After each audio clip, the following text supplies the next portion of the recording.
રાજકોટમાં આજે ભયાનક અકસ્માત સર્જાય છે. વહેલી સવારે નોકરી ધંધે જવા લોકો બહાર નીકળ્યા અને કાળ બનીને આવેલી એક સિટી બસે અચાનક અકસ્માત સર્જ્યો અને આ અકસ્માતમાં 4 લોકોના મોત થયા છે. જો કે આ અકસ્માત બાદ લોકોમાં ભારે રોષ જોવા મળ્યો અને પોલીસ દ્વારા લાઠીચાર્જ પણ કરવામાં આવ્યો. રાજકોટમાં બનેલી આ ઘટના વિશે વિગતવાર ચર્ચા કરવા માટે રાજકોટથી આપણી સાથે જોડાયેલા છે પત્રકાર બલરામ કારિયા. તો આપણે તેમની સાથે વાતચીત કરીએ કે આખી ઘટના શું બની હતી. બલરામભાઈ, સૌથી પહેલા તો જે આ ઘટના બની, કેવી રીતે ઘટના બની હતી ને શું આખો મામલો હતો?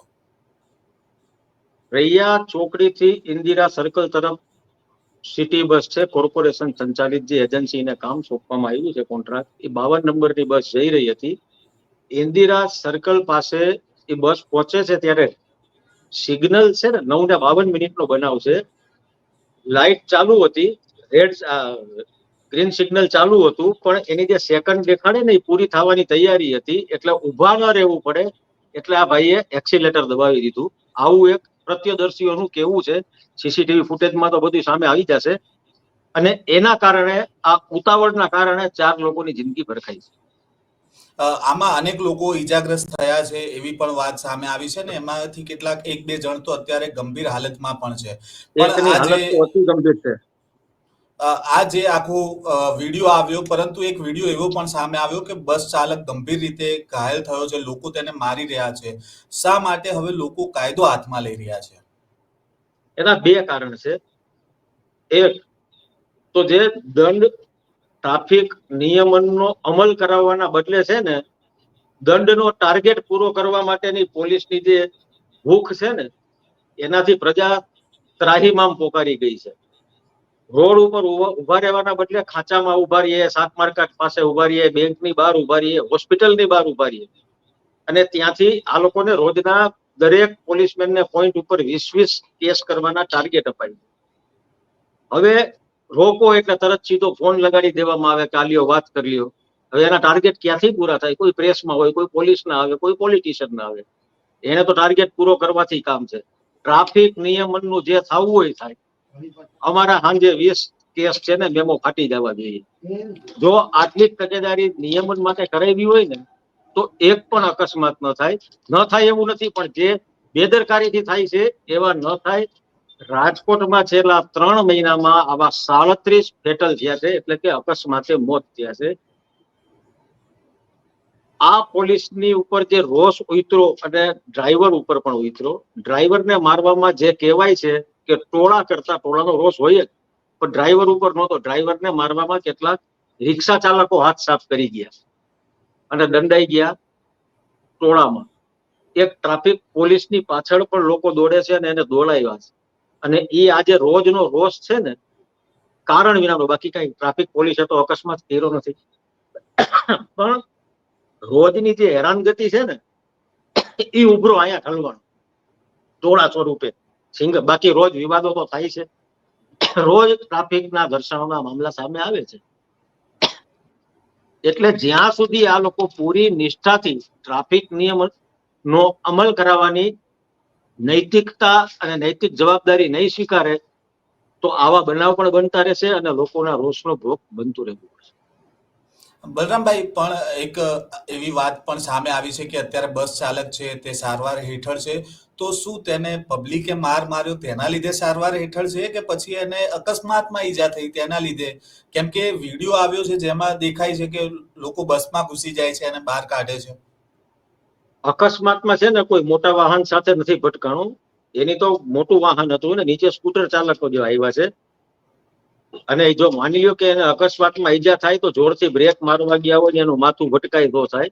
આમાં તો ટોળાએ જે કાંઈ છે કાઢીને માર્યા છે. અને જો પોલીસ સમયસર ન પહોંચી હોત તો કદાચ પરિસ્થિતિ આનાથી પણ ખરાબ હોત, એવું નજરે જોનારાનું પણ કેવું છે અને વિડીયોમાં પણ દેખાય છે.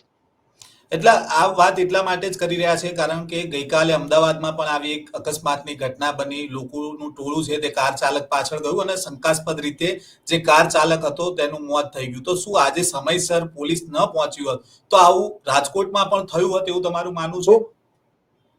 100% બન્યું હોત એવું. કારણ કે જયારે ટોળું છે ને એ રોજમાં ટોળાને પછી છે ને કોઈ વસ્તુ ઈટ આપી દે કોણ કરે ને, બધાને એમ હોય કે આપણે ક્યાં પકડાવાના છીએ. અને રોષ છે એ ઘારે કાઢી લે. આમ હાથ સાફ કરવાનો ક્યાંય એને ચાન્સ મળતો ન હોય. ટોળામાં શું કે બેતી ગંગા મેં હાથ ધો લેતે એના જેવું છે. પણ હવે તો આ સીસીટીવી છે, આ એક ટપલી મારવામાં જો કાંઈ થઈ જાય ને તો જિંદગી જેલમાં વહી જાય. હમ. પણ સમજદારો હોય છે એ તો તારવીર વયા જાય છે. પોલીસ દ્વારા લાઠીચાર્જ કરવામાં આવ્યો, તેના વિડીયો પણ સોશિયલ મીડિયામાં સામે આવ્યા. તો શા માટે પોલીસને લાઠીચાર્જ પબ્લિક ઉપર કરવો પડ્યો? પબ્લિકનો રોષ એટલો હતો અને રોષ વ્યાજિબ પણ હતો. કારણ કે જે રીતે અકસ્માત થયો છે કોઈ એવો ટ્રાફિક નહોતો, માત્ર ને માત્ર ઉતાવળ હતી. અને સિટી બસના ચાલકો સામે આજે નહીં વર્ષોથી ફરિયાદ છે એમના ઉદ્ધત વર્તન માટે, એમની બેફામ સ્પીડ માટે. ચાલુ વાહને બસમાંથી મોઢું બહાર કાઢીને બાજુમાં કોણ છે નથી જોતા પાનની પિચકારી મારો, ચાલુ વાહને મોબાઈલ કરો, પાન મસાલા ખાતા હોય છૂટા હાથે. આવા રીલ્સ પણ વાયરલ થયા છે અને કોંગ્રેસે તો લેખિતમાં પણ આવી રજૂઆતો કરેલી છે. પણ ક્યારેય એજન્સી સામે કે આવા ડ્રાઈવરો સામે પગલા લેવાતા નથી. એના માટે થઈ અને લોકો છે ને આ રોષમાં ભેગા થયા. પછી ઘટના એવી બની કે ડીસીપીએ પોતે ઘટના સ્થળે દોડી જવું પડ્યું. જગદીશ બાંગરભાઈ રાજકોટના એક બહુ સારા અધિકારી છે, એને મામલાને સુલટાવવાનો પ્રયાસ કર્યો, લોકોને સમજાવવાનો પ્રયાસ કર્યો. પણ મેં તમને જે પહેલા કીધું ને કે એમાં અમુક રિક્ષા ચાલકો પણ હતા જે ત્યાંના લોકો કહે છે. પોલીસ આવી ત્યારે એ લોકો ગુમ થઈ ગયા. પણ રોષ એટલો હતો કે જગદીશ બાંગરવા ડીસીપીને પણ ઘેરો ખાલીને એટલી નજીક પહોંચી ગયા હતા કે જો જરાય ચોક થાય ને તો ત્યાં પણ ટાપલી દાવ થઈ શકે એવું હતું. એટલે પોલીસે ટોળું વિખેરવા માટે હળવો બર પ્રયોગ કરવો પડ્યો. પરંતુ આ પહેલી વાર નથી કે અકસ્માત સર્જાયો હોય બસનો. સિટી બસ બેફામ રીતે ચાલતી હોય છે, અનેક વાર એની ફરિયાદો આવે છે, પરંતુ આ ફરિયાદોનું થાય છે શું? એ તો રાબેતા મુજબ જો અકસ્માત છે ને આમાં કદાચ મોત થાય છે ને તો જામીન લાયક ગુનો છે, એમાં કઈ થતું નથી. આ વસ્તુ એવી છે, આમાં હમણાં જ હજી 5 મિનિટ પહેલા જ એક જાણકારી મળી છે કે અકસ્માત સર્જનાર જે ડ્રાઈવર છે કિશુપાલસિંહ રાણા, એની પાસે ડ્રાઇવિંગ લાયસન્સ છે ખરું, પણ એક્સપાયર થઈ ગયું છે. નિયમ મુજબ જો લાયસન્સ એક્સપાયર થઈ ગયું હોય તો એની ઉપર તો ગુનો બને જ છે, પણ એજન્સી છે ને એ પોતે પણ એટલી જ જવાબદાર બને છે.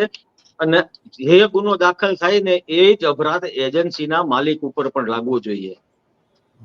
એજન્સી કહેવાય છે, રાજકોટમાં છે ને જેટલી સિટી બસો ચાલે છે ને એમાં 2 એજન્સીને કોન્ટ્રાક્ટ આપવામાં આવ્યો છે. એક છે પીએમઆઈ અને એક છે મારુતિ ટ્રાવેલ્સ.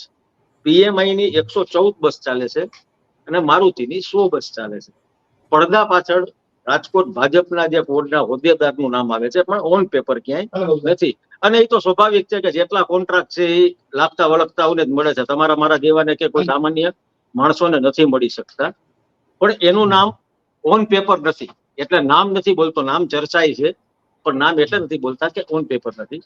હવે જે નિયમ મુજબ દર 3 મહિને 2 મહિને વાહનનું ફિટનેસ, એની તમામ વસ્તુ ટાયરથી માંડીને બધી વસ્તુ ચકાસવી જોઈએ, એ ક્યારેય લેવામાં નથી આવતી.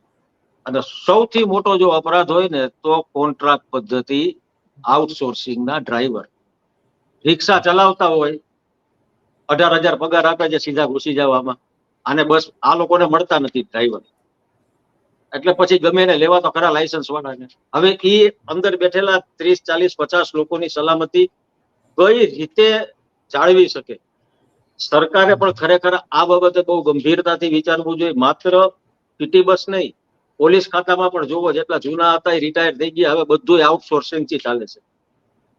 આવા ડ્રાઈવરો ઉપર તમે કેટલો, આને તો હું એક બહુ થાય અકસ્માત થાય નોકરીમાં જ કાઢી મૂકશે, એને ક્યાં કાયમી નોકરી છે કે પેન્શન અટકી જાય, ગુનો દાખલ થાય, કાંઈ નહીં. પણ જયારે સરકારી નોકરી હોય ને તો પૂરો જવાબદાર હોય, સભાન હોય, તાલીમબદ્ધ હોય, એને બધી ખબર હોય. પોલીસ ખાતામાં આ જ વસ્તુ છે. હવે એમાં તો આનાથી પણ ખરાબ પરિસ્થિતિ છે કે એમના ડ્રાઈવરો સતત પોલીસની સાથે રહેવાથી પોલીસની કામ કરવાની પદ્ધતિ, 2 નંબરની પદ્ધતિ પણ જાડી જાય છે. અને પોલીસના નામે તોડ કર્યાના રાજકોટમાં દાખલા પણ છે કે અધિકારીને મૂકીને રિટર્ન આવે ને ત્યારે ખાલી હોય એ બસ લઈ અને રેસકોર્સ જેવા જે જાહેર બગીચા હોય એમાં તોડતાડ કરવા, કપલ બેઠા હોય એને પકડીને, અને ગુનો નોંધાયેલો છે. એવું નથી આ કઈ આ ઓન પેપર છે. એટલે આઉટસોર્સિંગ તો ખરેખર પહેલા તાત્કાલિક અસરથી બંધ કરવું જોઈએ. અને આ 15 લાખ નહીં, 50 લાખ ચૂકવો, 1 કરોડ ચૂકવો, પણ એજન્સીને કયો ચૂકવે. સરકાર શું કામ ચૂકવે? સરકારનો વાંક છે. એજન્સીએ જ ચૂકવવા જોઈએ. એની પાસે કોંગ્રેસે કીધું જ છે 50-50 લાખ આપો. એટલે એજન્સી છે ને આવી બધી રદ કરવી જોઈએ. સરકારી તંત્ર હશે ને તો જવાબદાર થોડી ઘણી તો રહેશે, આટલી બધી નહીં રહે બેદરકાર.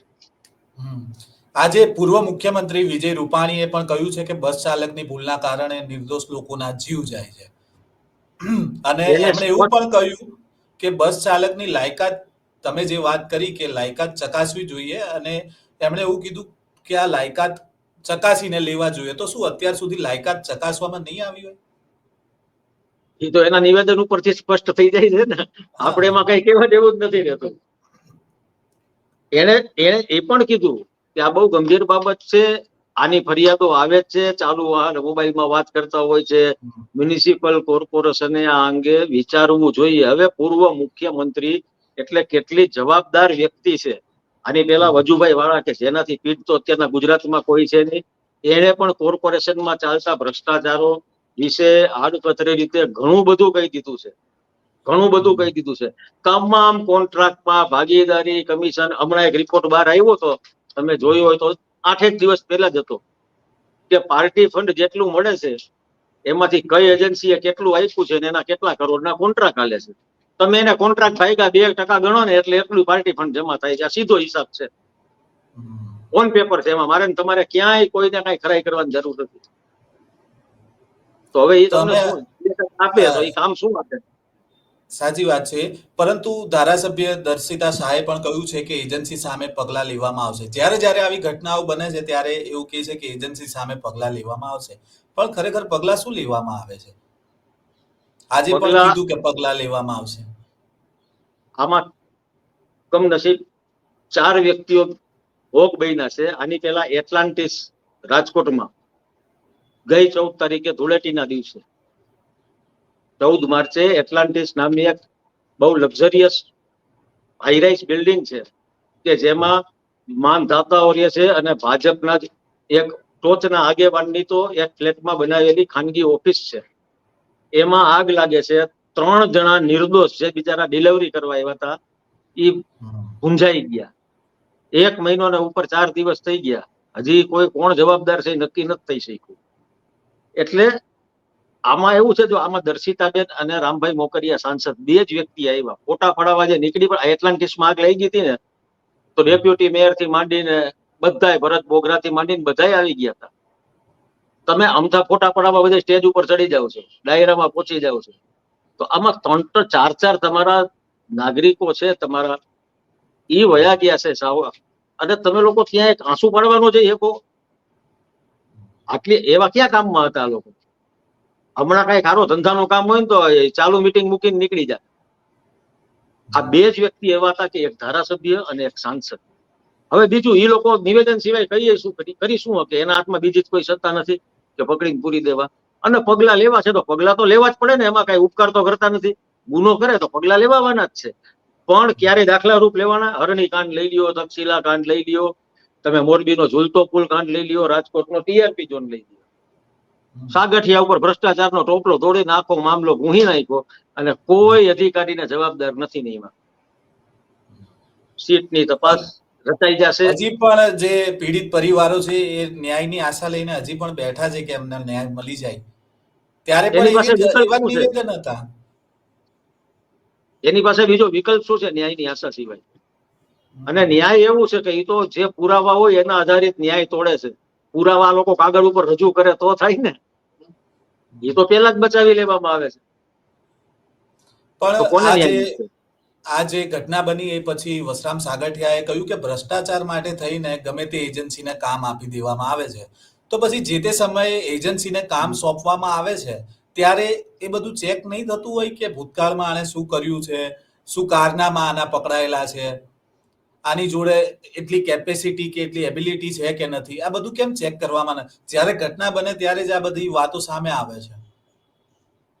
આવું જો આ ટીઆરપી કાંડ થયા પછી રાજકોટમાં જે આ ઘટના બની ને એનાથી 1.5 કિલોમીટર નથી, ત્યાં બ્રિજની નીચે ગેમ ઝોન બનાવવામાં આવ્યું છે 2,40,00,000 ખર્ચે. અમદાવાદ, વડોદરા, સુરતમાં પણ આ પ્રોજેક્ટ છે. પણ આ એટલો ભયાનક પ્રોજેક્ટ છે ને કે આ અકસ્માત થયો ને કદાચ એનાથી ખતરનાક ઘટના બની જ શકે એવી પૂરી દેશ જ છે. વાત અલગ છે કે અમારા સ્ટેન્ડિંગ ચેરમેન જયમીન ઠાકરે છાતી ઠોકીને દાવો કર્યો છે કે અહીંયા ક્યારેય દુર્ઘટના નહીં બને, એવી ખાતરી લીધી છે, એટલે નહીં જ બને. એ 100%ની વાત છે. પણ તમે એક વસ્તુ જોજો, 26 તારીખે ગઈ મુખ્યમંત્રી શ્રી ભૂપેન્દ્રભાઈ પટેલ રાજકોટ લોકાર્પણ કાર્યક્રમ માટે આવ્યા હતા. એ અનેક લોકાર્પણમાં આ ગેમ ઝોનનું લોકાર્પણ પણ હતું. છેલ્લી ઘડીએ લોકાર્પણમાંથી ઈ બાદબાકી થઈ ગઈ, કારણ એને જોયું હશે ને કે અહીંયા તો આમ ગમે ત્યારે કઈક બનવાનું છે, તો કાળી ટીલી કોને લાગશે કે મુખ્યમંત્રીના હસ્તે આનું લોકાર્પણ થયું હતું. સાહેબ એટલે ઈ એક વાત સમયે કરતા પછી ફોટા પણ આવે ને એવા રિબિન કાપતા હોય એવા આવે જ ને, ઘટના કેમ બને. નહીં આવે જ. અને જ્યારે ચાલુ થશે ત્યારે લખી રાખજો, ભગવાન ન કરે કે આ બંને, આપણે એવું ઈચ્છતા નથી, અહીંયા નહીં ક્યાંય આવી દુર્ઘટના ન બનવી જોઈએ. પણ આ જે બુદ્ધિનું દેવાળું ફૂકીને પોતાના અંગત ફાયદાઓ માટે જે આવા કાંડ કરે છે ને, એનો ભોગ નિર્દોષ જનતા બને છે. એ લોકોને કાંઈ નથી ગુમાવવાનું આવતું, ક્યારેય નથી ગુમાવવાનું આવતું. તમે જોવો, હમણાં જ રાજકોટની જ વાત કરીએ તો આ હોદ્દેદારોને લાલ લાઈટ છે, બહુ શોખ છે બધાને, ટો કરતી નીકળે ને. હવે આરટીઓ ના નિયમની વિરુદ્ધ જ છે, લેખિતમાં કહેવાય ગયું છે, તોય કહેશે કે અઠવાડિયા પછી ઉતારશું. જેટલા સીન સપાટા રોપ જમાવાય એટલો જમાવી લે. ઉતારી નાખવા જોઈએ ને, કાયદામાં છે જ નહીં તો કેમ નથી અમલ કરતા ભાઈ? ટ્રાફિક પોલીસ ત્યાં જઈને કેમ નથી ઉતારી લેતી? નહીં ઉતારે, કારણ કે બધા એને સંબંધ રાખવા છે, પ્રજાની કોઈ ચિંતા નથી. રામ મોકરિયાનું પણ એક નિવેદન એવું આવ્યું કે સ્પીડ લિમિટ છે તે બાંધવી જોઈએ. તો અત્યાર સુધી બેફામ ગાડીઓ આ બસ ફરતી હતી, અત્યાર સુધી કોઈને વિચાર જ ના આવ્યો કે આ બેફામ ફરી રહી છે, હવે અકસ્માત થયો એટલે કે સ્પીડ બાંધવી જોઈએ, એજન્સીઓને ધ્યાનમાં રાખવું જોઈએ, આ બધી વાતો. એટલે જ્યારે ઘટના બની જાય પછી જ કેમ આ તંત્ર જાગે છે? પહેલા કોઈ સલામતી પહેલા કેમ નથી લેવામાં આવતી? સવાલ એ થઈ રહ્યો છે અત્યારે. ના, એવી વાત નથી. વિરોધ પક્ષના છે, કોંગ્રેસ પ્રમુખ છે, શહેર કોંગ્રેસ પ્રમુખ અતુલ રાજાણી, એ લોકોએ આની પહેલા કમિશનરને લેખિતમાં રજૂઆત કરી છે કે આ યમદૂતની જેમ દોડે છે ને તમારી જે સિટી બસો, એની સ્પીડ લિમિટ બાંધો, આ ક્યારેક ગંભીર દુર્ઘટના નોતરશે. પણ વિરોધ પક્ષને તો ક્યાં કઈ બોલવાઈ દે છે, કચરા ટોપલી નાખી દે છે. આવે છે નિવેદન, ધરણા કરવા જાય એ પેલા તો પોલીસની જીપ આવીને ઉપાડી જાય છે. વિરોધ કરવાનો આ લોકશાહીમાં અધિકાર જ નથી રહ્યો હવે. છતાંય એ લોકોથી થાય એટલું કરે છે સહન પ્રજા માટે, પણ નથી. વિરોધ પક્ષમાં એવા કોઈ બળવાન નેતાઓ નથી, અથવા તો કરી નથી શકતા, અને કરવા દેવાતો નથી. પ્રજાને પીસાવા સિવાય કાંઈ નથી. પ્રજા પાસે એક તો મોંઘવારી અને બેરોજગારી વચ્ચે પીસાય છે. આ સ્કૂલની ફીઓ તમે જુઓ, એફઆરસી મુજબ પગલા લેવાશે, બરાબર? નહીં ફી લે તો બધાય કટકટાવે છે બેફામ. કોની સામે પગલા લેવાના? ક્યાંય નહીં, કારણ કે ફંડી આપે છે. અને અડધી શૈક્ષણિક ખાનગી છે, એમાં તો રાજકીય, પછી એમાં એવું નથી કે ખાલી શાસક પક્ષ જ હોય, કોઈ પણ પક્ષના છે, એ બધા ભેગા મળીને ધંધો ભાગીદાર છે, કરે છે. ધંધામાં બધા ભાગીદાર છે. પણ ખરેખર પ્રજાએ જાગૃત પોતાના હક માટે બનવાની જરૂર છે, કારણ કે સવાલદાર પ્રજા હોય તો જવાબદાર સરકાર મળે. જ્યાં સુધી પ્રજા પોતાના હક માટે અવાજ નહીં ઉઠાવે. સાહેબ, તમને એક વિશેષ વાત કહી દઉં કે સિટી બસ જેટલી દોડે છે ને રાજકોટમાં, એનો મેઇન ચોક આવે ને, એમાંથી ટર્ન લ્યો ને એટલે તરત જ સિટી બસ નું સ્ટોપ આવે. હવે ત્યાં જોવો તો રિક્ષા અને રેકડીનું દબાણ છે. પછી બસ આમ ફરીને આવે એટલે આગળ વાળો ટીરાય. રોજ ટ્રાફિક જામના દ્રશ્યો સર્જાય છે. સરકારે લાખોના કરોડોના ખર્ચે સીસીટીવી મૂક્યા જ છે, એનું પોલીસ અને કોર્પોરેશન બે કમાન્ડ એન્ડ કંટ્રોલ રૂમમાં એનું મોનિટરિંગ કરે છે. પણ શેના માટે? માત્ર ઈ મેમો ફાળવા માટે. આવા દબાણ એને નથી દેખાતા, કારણ કે બધા પાસેથી નિયમિત એ લોકોને રોડ ઉપર શાકની લારી ઉભી હોય છે, રોડ થી 5-5 ફૂટ, પછી એની આગળ ખરીદનાર ઉભું હોય, એની પાછળ એનું વાહન ઉભું હોય. માણસ નીકળે ક્યાંથી? તો તમને કઈ દેખાતું જ નથી. જોઈ લ્યો, તમારા જ્યાં કેમેરા ખોલવા જોઈ લ્યો, ફૂટપાથ કે હાલવા માટે નથી રહી. તો કરવાનું શું પ્રજાએ? તમે રોડ ટેક્સ લઈ લ્યો છો, સફાઈ ટેક્સ લઈ લ્યો છો, પ્લાસ્ટિકના જબલા ઉપર પ્રતિબંધ, રોજ 2 કિલો પકડે કે આજે આ મોટો મીર માર્યો હોય ને એમ. તમે જેટલી ગંદકી છે જોઈ લ્યો, પ્લાસ્ટિકના જબલા જ છે. શાક માર્કેટની બહાર ઉભા રહ્યો, ફૂડ પાર્સલ લઈ નીકળતા હોય ત્યાં ઉભા, બધી પ્લાસ્ટિકની કોથળીઓ જ છે, તો કેમ નથી પકડાતા? બધા એનું બાંધેલું છે કે ભાઈ તમે વાપરો, અમે આવી ત્યારે 250 ગ્રામ તમારે કબજે કરશું. હવે આ જ, અને પ્રજાને આ ગમે છે, પ્રજાને આ ગમે છે, એ ભ્રષ્ટાચારને આ કરવા દે છે, પૈસા આપે છે એટલે ભ્રષ્ટાચાર થાય છે. ગુનેગાર અધિકારીઓ કરતા પ્રજા વધારે. પણ આજે જે અકસ્માત સર્જાયો એમાં એવી પણ વાત સ્થાનિકોના મોઢે આવી કે ડ્રાઈવર નશાની હાલતમાં હતો. જો કે બ્લડ સેમ્પલ લેવામાં આવ્યા છે, હજી તો એ વાત સ્પષ્ટ નથી થઈ, પરંતુ જે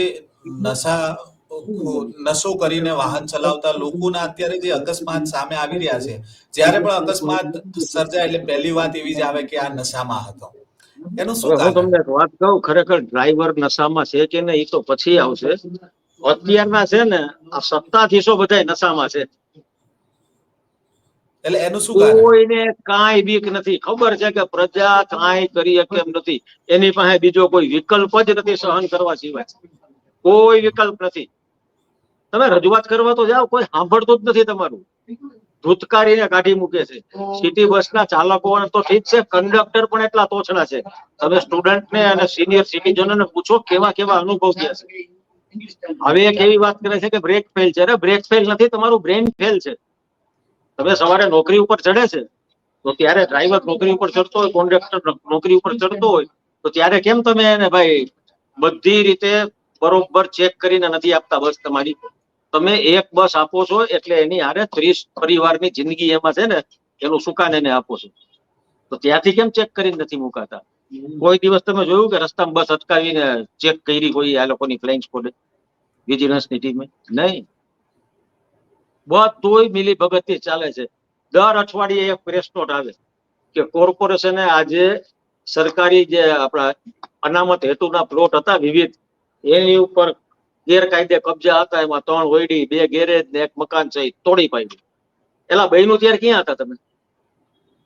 તમારી પાસે મૂળ 50 પ્લોટ પ્લોટ છે ને, તમારી પાસે વિજિલન્સની ટીમ છે, તમારી પાસે બાંધકામ શાખા છે, દબાણ હટાવ શાખા છે, જીપ છે સરકારી, જે પ્રજાના પૈસા તમે પરિવારને ફેરવવામાં ઉપયોગ કરો છો, તો બધાય પ્લોટે એક ચક્કર મારો ને, બહુ થાય તો એક સીસીટીવી મૂકી દો. તો બાંધકામ થાય ક્યાંથી ગેરકાયદે? વર્ષ 10 વર્ષથી બાંધકામ હતું, એવું પાછું લખે હો કે 10 વર્ષથી ગેરકાયદે બાંધકામ હતું, પાછું ભાડે આપેલું હતું. હાલો તમે ડિમોલિશન કરી નાખ્યું, જમીન કરોડોની ખુલ્લી કરાવી, એ કબજો કરનાર સામે કોઈ દી લેન્ડ ગ્રેબિંગ નો કે કઈ ગુનો દાખલ કર્યો? કેમ? કાંઈ નહીં, કારણ કે એ તો આપણા હતા. એટલે 10 અને વર્ષ ઈ સુધી જમીનમાં 2 વર્ષ 10 પછી વર્ષ પાછો સુધી તો જ રહી ને, 10 વર્ષ અને સુધી વર્ષ તો જ પછી રહ્યા જાવ હોય ને, ને. વર્ષ પછી જાવ એટલે પાછો એ જગ્યા ઉપર કબજો હોય. એટલે આ છે ને હોતી એ ચલતી જેવું છે. પ્રજા જ્યાં સુધી જાગૃત નહીં થાય ત્યાં લગી આ લોકો આ જ રીતે તમારા ઉપર અટહાસ્ય કરતા રહેશે. આપણે કીડા મકોડાની જેમ મરતા રહેવાનું છે, એનો કોઈ બીજો વિકલ્પ નથી. પણ આ જે ડ્રાઈવરે આજે અકસ્માત કર્યો એની સામે અગાઉ પણ ફરિયાદ થઈ હતી, તો ત્યારે કેમ કોઈ કાર્યવાહી ન થઈ? આ પણ અકસ્માત થાય તો હમણાં જ મેં અકસ્માત છે ને, હવે એ આપણી બંધારણમાં કલમની જોગવાઈ જ એવી છે કે માની લ્યો કે ભાઈ હું અકસ્માત કરું અને મારી નીચે કોઈ અકસ્માતે કચડાઈ ગયું અને એ ગુજરી જાય, એનું અવસાન થાય, તો જામીન લાયક ગુનો છે. હમણાં જે કાયદામાં ફેરફારો કરવામાં આવ્યા તો ખરેખર આમાંય કરવાની જરૂર છે. અરે કેમ કેમ હાલે યાર, એક જણો આખો પરિવાર બરબાદ થઈ જાય, એક પરિવારનો માણસ જાય ને એટલે આખો પરિવાર નોંધારો થઈ જાય. આ 15 લાખ છે એનો ખાલીપો પૂરી શકશે? પૂરી શકશે? એ પરિવારનો એક પૈસાજીનો આખો ખાડો આધાર ન જ હોય ને, પુરાય. તો શું કરશે એ 15 લાખ ને? આ ટીઆરપી ગેમ ઝોનમાં વયા ગયા. આજ રામભાઈ મોકરિયા ધારાસભ્ય સાંસદ, ટીઆરપી ગેમ ઝોન વખતે એક આઈએએસ દરજ્જાના અધિકારી, આ ફોર્ટ ઉપર જયારે ઘટના બની એની થોડી મિનિટો પછીની વાત છે, ત્યારે સાંસદ રામભાઈ મોકરિયાનો આક્રોશ ખૂબ હતો. આ ઘટનાથી એને બહુ આઘાત લાગ્યો હતો. ત્યારે આઈએએસ અધિકારી એવું બોલ્યા કે તમે ચિંતા ન કરો, હમણાં 4-4 લાખની સહાય જાહેર કરી દેશું. ત્યારે એનો ખરેખર મગજ એટલી હદે જાય છે, આઈએએસ અધિકારીને મોઢામોઢ કહી દે છે, તારા છોકરાને નાખી દઉં, 40 લાખ રૂપિયા આપું. બલરામભાઈ, અત્યારે જે 4 લોકોના મોતના સમાચાર સામે આવ્યા છે, પરંતુ એવી પણ વાત છે કે હજી 2 લોકો અતિ ગંભીર હાલતમાં છે. હા, તેમની એકની શું હાલત તો પરિસ્થિતિ અત્યંત છે? ગંભીર છે. એકની હાલત અત્યંત ગંભીર છે. ઈશ્વર એમને લાંબી ઉંમર આપે, પણ પ્રયાસો ચાલુ છે એમને બચાવવાના. પણ જે રીતે ઈજા થઈ છે, ગંભીર ઈજાઓ છે. બીજા 2-3 જણા છે, એમાંથી 2 જણાને તો લગભગ સારવાર આપીને ઘરે જવા દેવાયા છે સામાન્ય ઈજાઓથી. આ સિવાય 7-8 જણા તો તમે જોવો એ દ્રશ્યો એટલે તમને કંપારી છૂટી જાય, કંપારી છૂટી જાય એવા દ્રશ્યો છે. અને રેડ સિગ્નલ થઈ જશે તો વધીને 1.5 મિનિટ ઉભું રહેવાનો વારો આવે, નથી ઉભું રહેવું. આ બસ ચાલક નહીં, પ્રજા અને ખાનગી કાર બધાયને હાલત છે. શું તમને ઉતાવળ છે? 1.5 મિનિટમાં તમે શું કરી લેશો? પણ નથી ઉભું રહેવું. રાજકોટમાં તમને જોવું, બીજાની તો મને ખબર નથી, અહીંયા ડાબી સાઈડ ખુલ્લી રાખવાની હોય, ક્યારે ખુલ્લી જ નથી હોતી. ડાબી બાજુ જોઈને કોઈને વળવું હોય તો એ સાઈડ ખુલ્લી જ નથી રાખતા. એ લોકો ત્યાં હર્ડલ મૂક્યા છે તો એને તોડી નાખે છે.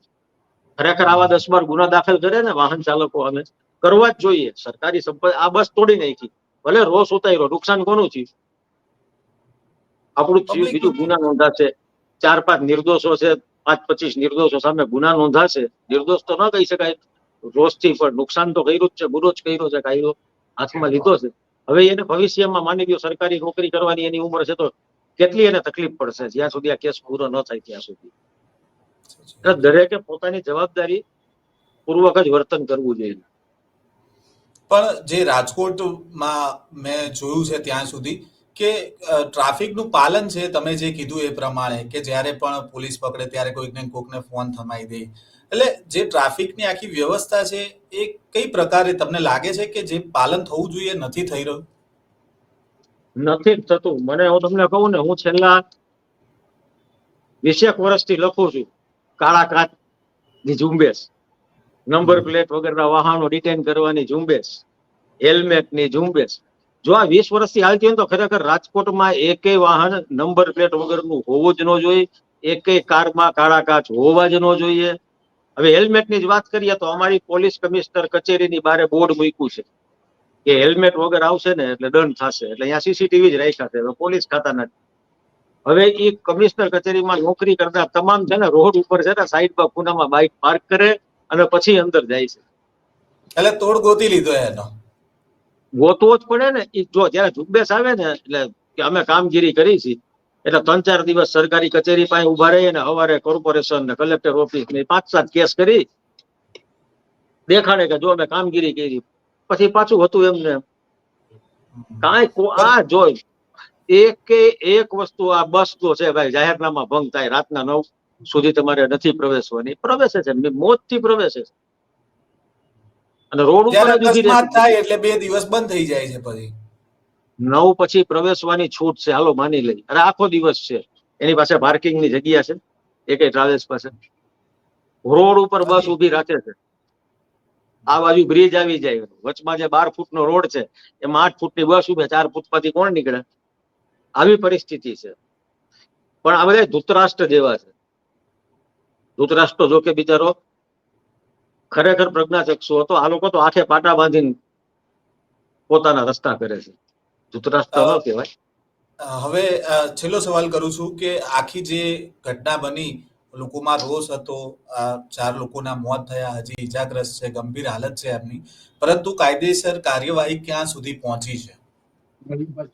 ડ્રાઈવર અત્યારના સારવાર હેઠળ છે, એના બ્લડ સેમ્પલ પણ લેવાના છે. જે રીતે આક્ષેપો થયા છે કે ભાઈ એને ડ્રિંક એન્ડ ડ્રાઈવ હતું, એ પણ લેવાઈ ગયા છે. ગાંધીગ્રામ પોલીસ સ્ટેશનમાં આની એફઆઈઆર દાખલ કરવાની તૈયારીઓ ચાલુ છે, પણ એના માટે થઈને આની પાસે લાયસન્સ હતું કે નહીં, આ છે એ બધી વસ્તુ ચકાઈ. કારણ કે ઉતાવળ કોઈ કરવી પોસાય એમ નથી, કાચું ન કપાય એટલા માટે અત્યારના પોલીસ એવું કહી રહી છે. એજન્સીને પણ આમાં જો આનું લાયસન્સ જે એક્સપાયર થઈ ગયું છે તો આરટીઓ માંથી માહિતી મંગાવી અને એ પણ ચેક કરશે. કારણ કે આની પાસે જે હાથમાં છે એમાં લગભગ તો એક્સપાયર થઈ ગયું છે, પણ જો એને રિન્યુ માટે અરજી કરેલી હોય તો એની કોઈ વસ્તુ છે કે નહીં, પ્રોસેસ એ તપાસ થાય છે. એજન્સી આમાં જવાબદાર બને છે કે નહીં, એમાં કાયદા નિષ્ણાતોની સલાહ લેવાતી હોય. એટલે કદાચ 2 કલાક ગુનો તો નોંધવો જ પડશે, પણ ગુનો નોંધવાથી કે ધરપકડ કરવાથી કાંઈ આ 4 જણ વ્યક્તિ વયા ગયા છે એને ન્યાય નથી મળી જતો. એકાદો તો એવો દાખલા રૂપ આ નહીં, ગમે આ તક્ષશિલા ઘટના કેટલા કાંડ થયા, તક્ષશિલા કાંડને કેટલા વર્ષ થયા, કોને ન્યાય મળ્યો, કોને ફાંસીએ ચડાવ્યા? કાંઈ નથી કોઈ થતું, બધા જામીન ઉપર છૂટી ગયા છે. અને બીજાના નામથી કોન્ટ્રાક્ટ લેતા છે, જેવી રીતના હરણી કાંડ થયું. જેટલા કાંડ થાય છે ને, પછી બીજાના નામે કોન્ટ્રાક્ટ થાય. આ બ્લેકલિસ્ટ કરી દે કોઈ કંપનીને સરકાર, એટલે ઈ જ કોન્ટ્રાક્ટર બીજાને પેટા કોન્ટ્રાક્ટર નામે અરજી કરાવે. કામ પોતાનું જ હોય, એજન્સીનું નામ ફરી જાય. તો અહીંયા પણ એવી શક્યતા ખરી બલરામભાઈ કે કદાચ બ્લેકલિસ્ટ કરે કંપનીને તો પછી એના એ જ લોકો પાછા આવે? બને બનતું જ આવ્યું છે, અને એ જ બનશે. આ નુકસાન ક્યાંથી ભરપાઈ કરશે બધું? આ ખરેખર જો આ કંપની પાસેથી જ વસૂલે 15 લાખ રૂપિયા, પછી અહીંયા કોન્ટ્રાક્ટ લીધો હોય ત્યારે જે કઈ વહીવટ કર્યા હોય નિયમ પ્રમાણેની, ટકાવારી પ્રમાણેની, તો ખર્ચો તો કાઢવો પડે ને. અને આવું તો બનતું જ. આમાં કોઈ વસ્તુને છે ને સાબિત કરવાની જરૂર જ નથી.